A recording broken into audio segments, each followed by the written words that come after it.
Hello, this is Steve Overgard. I'm with Signature Craft LLC, and I'm at 1514 Wentbridge, and just going to go run in the crawl space real quick and see what we can see.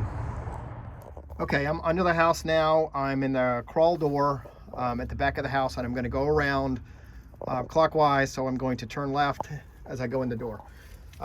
What I'm seeing right here in the crawl door is this looks like an exhaust pipe. No, this is ductwork. It's on the small side, and it's I believe it's an oil or gas fired furnace. All the ductwork insulation is just in tatters. So if the ductwork is retained with the new HVAC system, then definitely would need to be re-insulated. Okay, just measured the floor joists. They are 2x8, generally 16 inches on center, although not all of them are. This one here looks like it's about 2 feet.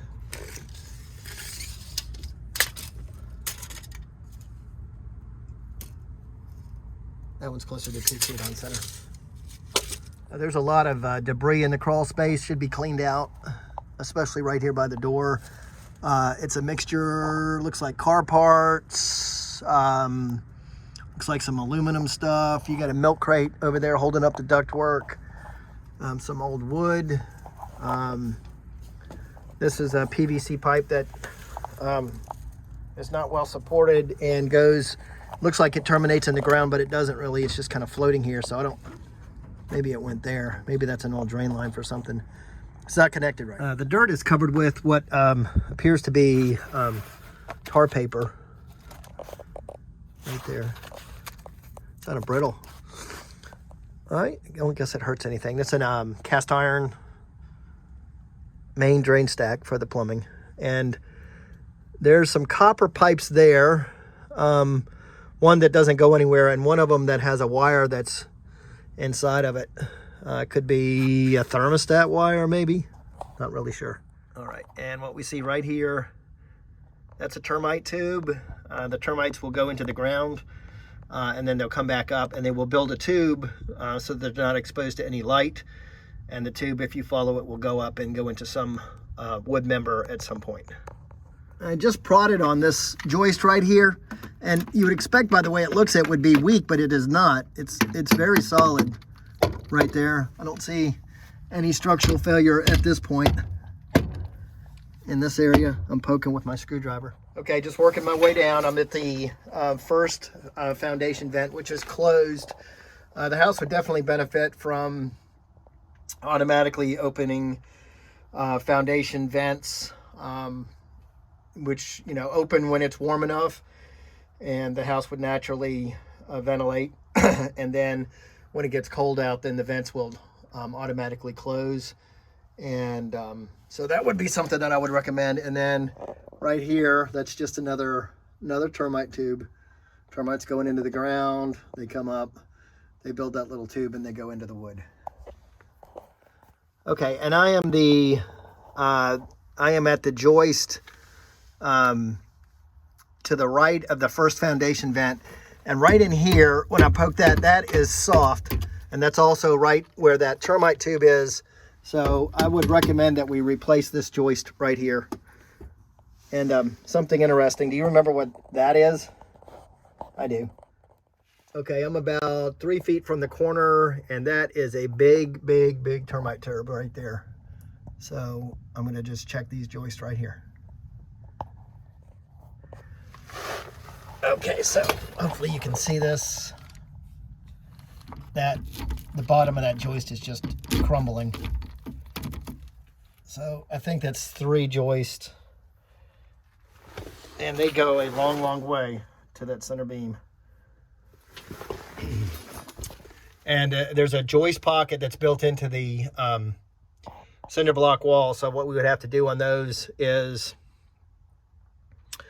build a support cradle to hold the house up, and then take the joist out, and then put the new joist back in, and then take the cradle away. All right, I'm at the end of the house now, back in the back corner.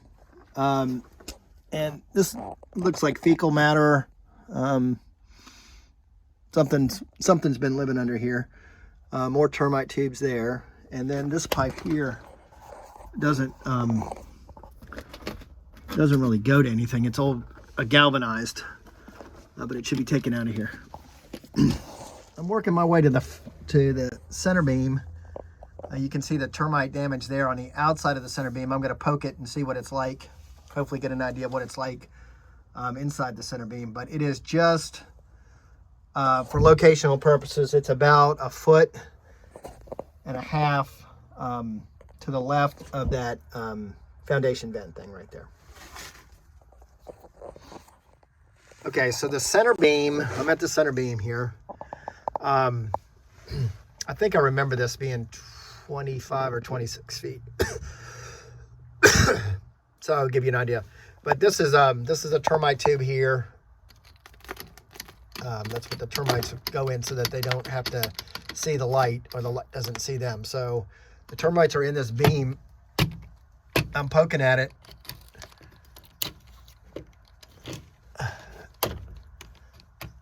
And it seems solid to me. I haven't found any place to... I'll go on the other side. I mean, there's no question that they're in here. But the big question, I guess, would be, have they damaged the structure of the beam to the point where it should be replaced? So we'll see. Okay, I'm on the front side of the center beam. I'm still along the side wall. In this area, anyways, on the center beam, I didn't really find any damage. I found where the termites had been on the, looked like it'd been on the outside of it, but it looks like to me, I'm not positive, but that beam may be oak, and it may be too hard for the termites to enjoy their meal. So it looks like they we'll go down to the next pier, but it looks like they, on this pier here, that's where they got in and they went up into the structure. But it doesn't look like, from what I can see here so far, it doesn't look like they've really made a big impact on the structure of the house. This is just something that I find odd throughout the house, is the floor vents are going up where the floor vents for the heat are going up where the foundation vents are. And probably that was an easy place to get to, you know, to run the ductwork, but I'm not positive that I would have put the floor vents for the heating and the foundation vents in the same location. Just doesn't seem to me like a good idea. If you do the heating over, you might want to think about relocating those ducts. Get an expert opinion on that. Doesn't feel right to me. Okay, and I'm up at the front of the house on the right corner, if you're looking at it from the street, and there's some more termite tubes here. You can see them right there and right there.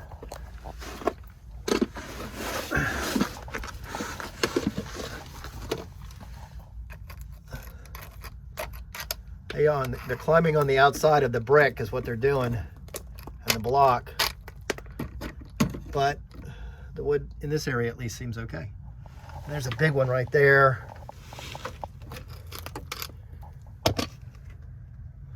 Maybe up in the wall, but they're not so much in the structure. And there's another one of those vents that goes into the house right there where the foundation vent is. The floor vent is partially, at least partially, obstructing the airflow. In this case, it doesn't make any difference because they're shut anyways, but you would want to have unimpeded airflow under the house for ventilation, and the ductwork is blocking that. So it's just not a good idea. And this is more fecal matter of some sort. Okay, I'm in the bathroom area now, and this is kind of a combination of galvanized drain lines, cast iron, copper supply lines. It's feeding the bathroom and that area. This is really in poor condition plumbing wise. This is not supposed to be a gap right there. So because of the age of the house, you'd probably want to replace all of this. If you did the bathroom, you'd probably want to replace all this at the same time, you know, while the walls were open. And I'm looking up, and this is up underneath the toilet. Exactly what we expected to find because of the age of the house. Little leaks over a long period of time will just do, stuff like this. It's just is just nothing to it. And then up above that is the concrete. And then on top of the concrete is the tile, just like we talked about. You can even see the screw. There's a new screw right there that was put in, but it's this whole area here underneath the toilet is just, it's gone, and the joist is gone too. So really the only way to fix that is to just get rid of everything from the inside of the concrete, the tile, and then fix the subfloor, put down new subfloor, fix at least one of the joists there, and then you know, put it all back in new. All right, pretty much what we expected to find. Okay, this is on the other side of the joist, which was so bad, and you can see this stuff here. This is in really bad shape too. This woodwork here is not good at all. But in the same area, that's right around the toilet drain. Not unexpected. So looks like one,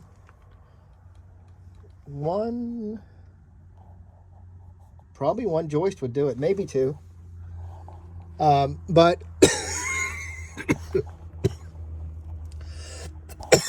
just like the other side of the house,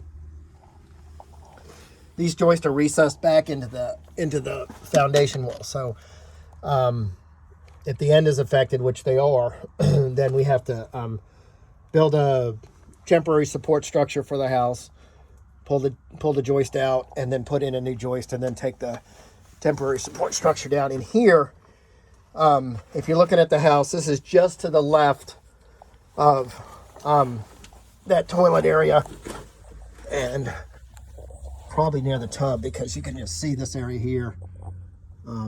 It's just eaten away. There's nothing left of it. And this is probably right there where we were talking about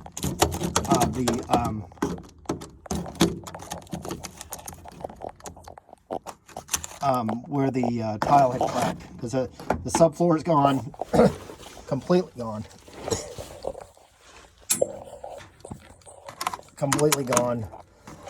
There's the concrete above it, and then the tile, and that's on both sides of the joist. So all this is, to fix this right, all this has got to come out, and then we have to pull the tub out, fix the subfloor, fix the joist, 3 joist, and build it all back up. All right, and this is like a main drain stack. I guess it goes up into the wall by the tub, but it's got some kind of weird support system there. It looks like some sort of dog chain, which I don't find right. And then there's actually a termite tube that's running up the drain stack. Okay, I'm still on the front of the house, and I'm about 15 feet away from the left corner,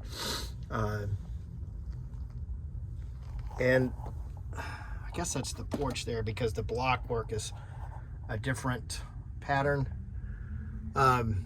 Just again, a bunch of termite tubes, but I'm not seeing really a lot of structural damage under here anyways. So they must be going for the more prime wood inside the house. All right, I'm in the corner, front left corner near the chimney. I'm finding the same thing here. I'm finding the woodwork is basically intact. I'm finding termite tubes on the wall. And here's the chimney area here. And it's the same pattern here. The termite tubes are coming up the wall, and you know, of course, they can't get into the chimney because that's all brick, but yet here they come. So they must be going for something else. All right, and I'm back at the center beam now, working my way from the front back to the back. Camel cricket. And I'm just knocking the tubes right off of here, but you can see they didn't go into this wood. So it's just a super highway. The center beam is solid right here. I'm just gonna go up a little bit on the center beam. I'll go to the first pier.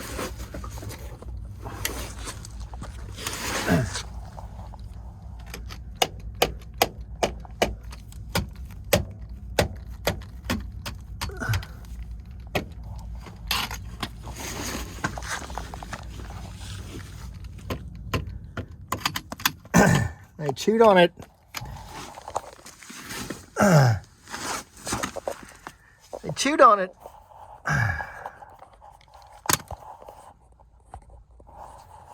Chewed on it a little right here, but I mean, I wouldn't call that a structural failure. That's just on the surface.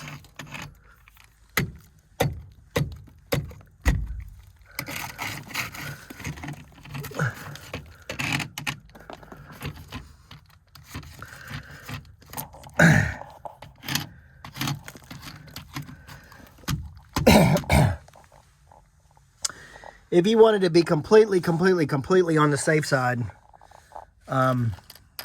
what you could do is you could put a beam beside this beam, like a 2x8 or a 2x6 or whatever, right beside here and bolt it in. You know, just to be, it would be a little bit of overkill because I'm surprised, but I'm not finding any damage, any real damage to the wood members, which is a great thing. But you can see right here, that's a termite tube there that goes up right beside the joist. And that's going in, it's gonna keep on going up to whatever is above here. But the joist, the center beam, everything's solid. I'm gonna work my way around on the other side. Okay, so this is the back side of the center beam near the left side of the house. And what you see here is, this is called a scab, and somebody has scabbed, and this is done some time ago. They've scabbed a 1x8 on top of the center beam. You know, structurally, I don't know that that does any good at all.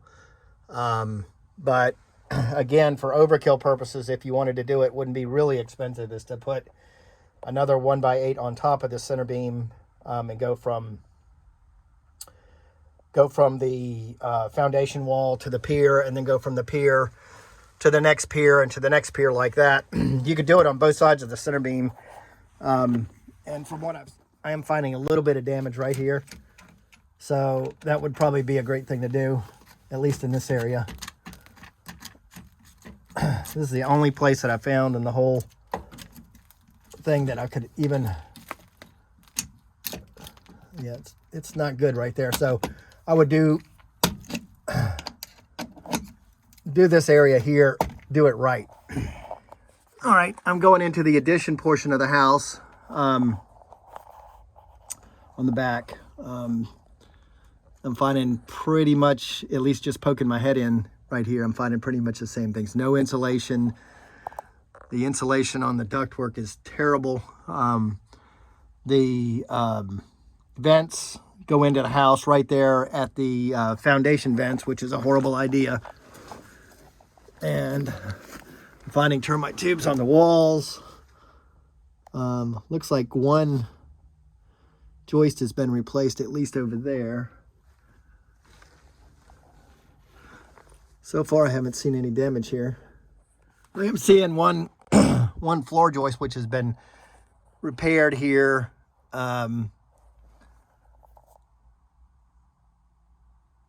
Just on the left side, back left side. And there's a lot of debris on the ground, I guess, from where the old one was taken out.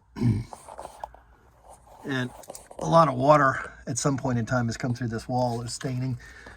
And some copper pipes that come out of the ground.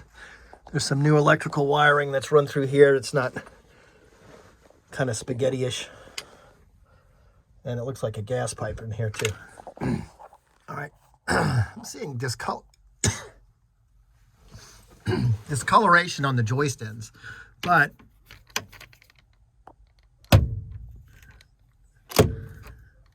it's structurally sound. Check this one here, and there's staining in the subfloor, but doesn't feel by my prodding that it's a structural failure. Let's check another one over here. This electrical wires. All right, and this is the joist that is, it's the second from the end right there. Right where the electrical line comes in, and it's the same story. Does not seem to be a structural failure. I'm just working my way around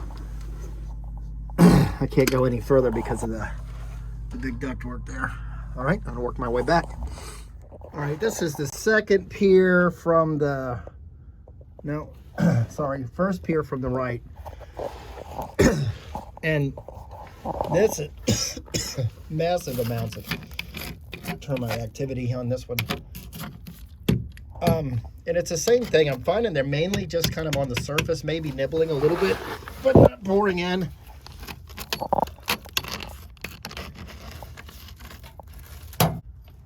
Anyway, I'm trying to get up to it. Okay, that is soft right there. Right in there, that is soft. So just like down on the other end, probably the best thing to do is to put another center beam alongside this one, because this one certainly is not completely failed. It may be compromised somewhat, but it is not a failure by a long stretch. So I would just recommend that we go alongside. Probably the best thing to do, because we may not be able to see everything, is go alongside the entire center beam the whole length of the house. And then the ductwork is definitely in the way, so the ductwork is going to have to be removed before we do that.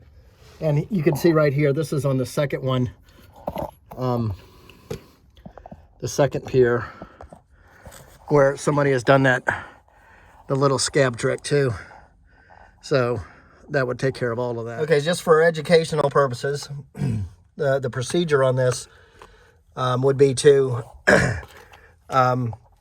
chip away this mortar here, because it's not a level surface to put a new beam on. So we chip away that.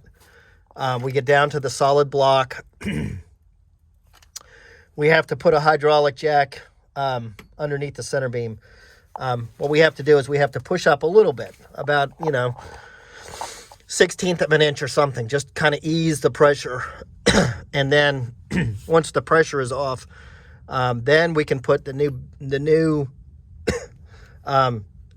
additional center beam in place, and we screw it once there, and then every 12 inches kind of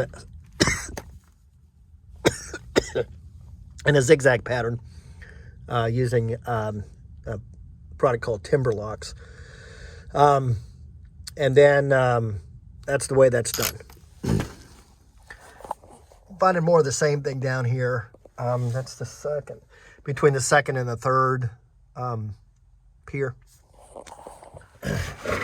Okay, it did take a little bit of hunting, but I'm working my way down the center beam. That's the second. This is the third pier, and I finally found a place that the screwdriver sank into. So there is some termite damage in the center beam, although it's not to the point of a structural failure, but it is damaged. So it's appropriate to put an additional center beam on either side. All right, I'm working my way down still. And if you come in the crawl door, the pier just to your right, between that one and the next one down, there's more damage to this section of the center beam than anywhere else that I've found.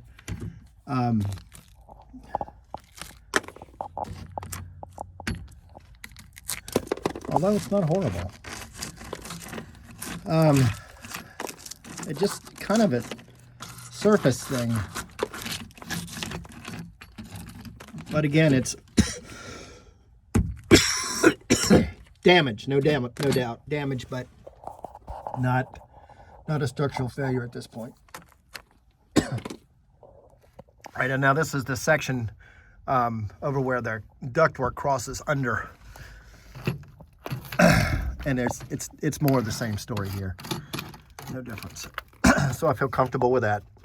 The floor joists for the most part look great, at least in this area. Okay, now I'm in the back section of the crawl space, and I'm very close to where the ductwork goes through, and I'm to the right of the crawl door, maybe about 25 feet. But this here is a joist that needs to be done. There's no doubt about it. Just in horrible shape. And then the floor above it is bad too. Just bad. And so that's one joist there. There's another one beside it, which is probably okay, but that joist there is gone. So the ductwork's got to come out of here for that. All right, that's that. Also, there's some subfloor here above wherever we're at that'll, have to replace those subfloor before we go further. Looks like water damage more than anything. Just for reference purposes, that area that we're just talking about is, if you're at the front of the house looking to the back, it would be just to the right of the addition section.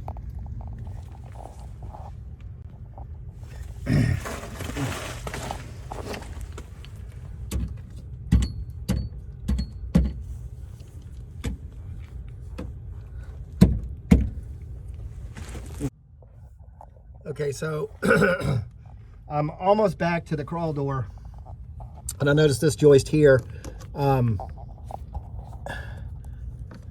It's just real soft at the end, and it's discolored. So that joist, again, it's up in a pocket inside the wall. So, support structure, ductwork's got to come out of the way.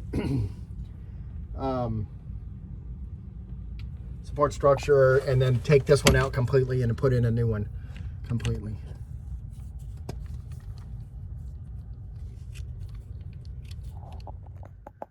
Open hole in ductwork, completely open to the crawl space.